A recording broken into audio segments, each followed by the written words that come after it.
Speaker Om Birla क्या कुछ कह रहे हैं, सुनिए। आंदोलन खड़ा किया, गांव-गांव ढानी-ढानी में जाकर उन्होंने अंग्रेजों से भारत छोड़ो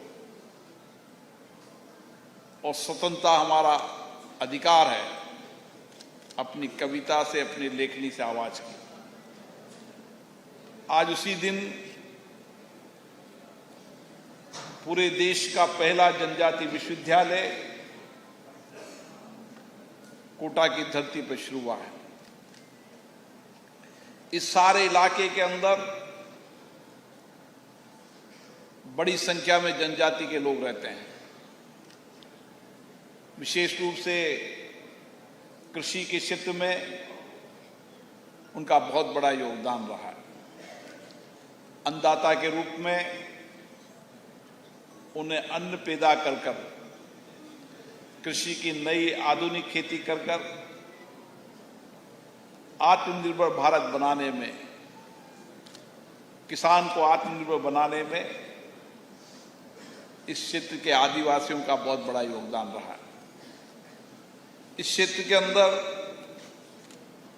समय समय पर चाहे आजादी का आंदोलन हुआ हो, चाहे सामाजिक बदलाव हो, चाहे आर्थिक बदलाव हो, किसान खेती में बदलाव हो, एक बहुत बड़ा योगदान रहा है।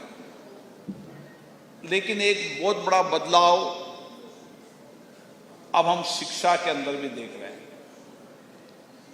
कोटा वह क्षेत्र है जहां देश भर का विद्यार्थी यहां पढ़ने आता है, यहाँ इंजीनियरिंग करके जाता है, IIT बनता है, इंजीनियर बनता है, मेडिकल में डॉक्टर बनता है, देश और राष्ट्र की सेवा करता है। लेकिन अभी भी शिक्षा के क्षेत्र के अंदर जो अलग काला बादल जी ने जगाई थी, एक 3 बार के विधायक रहने के बाद भी उनको लगा कि बिना शिक्षा के हम समाज में उजाला नहीं कर सकते। अगर समाज में बदलाव लाना है, नई क्रांति लानी है, देश को आगे बढ़ाना है, तो गांव-गांव में बेटे और बेटियां शिक्षित होनी चाहिए। और यही अलग जय मिनेश आदिवासी विश्वविद्यालय के माध्यम से जमा है।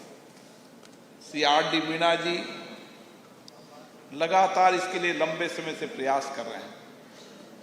सभी लोगों ने गांव ढानी के अंदर, किसी किसान ने 1 बोरी गेहूं देकर जितना जितना सामर्थ्य जिससे बना, उस सब ने अपने सामर्थ्य से इस विश्वविद्यालय के अंदर अपने पसीने के पैसे लगाकर ये विश्वविद्यालय की नींव तैयार हुई, ये भवन तैयार हुई।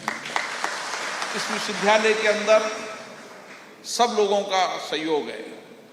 विशेष रूप से उन किसानों का सहयोग है जो आर्थिक रूप से संपन्न नहीं थे, लेकिन मेरे बेटे बेटियां पढ़े, आगे बढ़े, उसके लिए उन्होंने इस विश्वविद्यालय के अंदर सहयोग किया। आज ये विश्वविद्यालय धीरे धीरे एक प्रोफेशनल कोर्स की ओर बढ़ रहा है। कई प्रोफेशनल कोर्स करें, क्योंकि आने वाले समय में इस सारे रानपुर इलाके के अंदर हम एक एजुकेशन का हब बनाना चाहते हैं, जहां पर देश के अन्य विश्वविद्यालय भी आएंगे, कुछ बाहर की यूनिवर्सिटीज भी आएगी, medical college, engineering college, IIT आपके सामने। आने वाले इस IIT के अंदर और कोर्सेज चले, ताकि देश और दुनिया के अंदर आज कंप्यूटर इंजीनियर की डिमांड है और इसीलिए IIT का विस्तार होगा।